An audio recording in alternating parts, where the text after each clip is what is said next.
చార్మినార్ను పర్యాటక ప్రాంతంగా తీర్చిదిద్దేందుకు ప్రభుత్వం కార్యాచరణ సిద్దం చేసింది. ఈ మేరకు శాసనసభలో హామీ ఇచ్చిన పురపాలక శాఖ మంత్రి కేటీఆర్ అభివృద్ది పనులను వేగవంతం చేసేలా చర్యలకు ఉపక్రమించారు.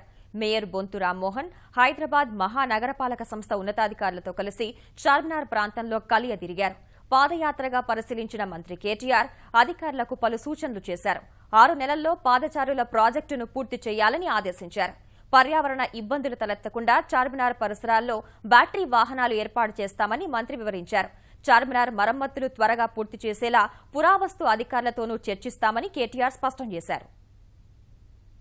పెడెస్ట్రియనైజేషన్ ప్రాజెక్ట్ ని రాబోయే 6 నెలల లోపలనే పూర్తి చేయాలని ఒక ఆలోచనతో మరి చార్మినార్ 4 వైపులా కూడా ఉన్న ఇన్నర్ రింగ్ రోడ్ కానీ ఔటర్ రింగ్ రోడ్ కానీ అదే రకంగా చార్మినార్ చుట్టూ కేవలం పాదచారులు మాత్రమే సంచరించే విధంగా ఏం కార్యక్రమాలు తీసుకోవాలో వాటి గురించి సమీక్షించడం జరిగింది. మరి ఒకవేళ గతంలో ఇచ్చిన 35 కోట్ల రూపాయల బడ్జెట్ సరిపోదనుకుంటే మరికొన్ని డబ్బులు కూడా కేటాయించడానికి ప్రభుత్వం సిద్ధంగా ఉంది. 4 వైపులా ఈ మొత్తం పేవ్మెంట్ అంతా కూడా చేయాల్సి ఉంటే కేవలం 1.5 మాత్రమే జరిగింది. ఒక స్ట్రీట్లో మొత్తంగా జరిగింది, ఇంకో స్ట్రీట్లో సగం జరిగింది.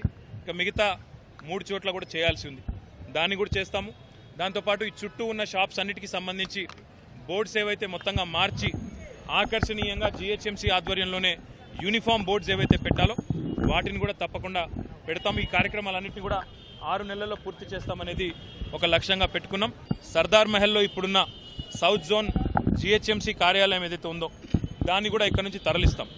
రాబోయే సంవత్సరంన్నరలోనే తరలించి చాంద్రాయణగుట్ట నియోజకవర్గంలో కొత్తగా సౌత్ జోన్ ఆఫీస్ని అక్కడికి తరలిస్తాము.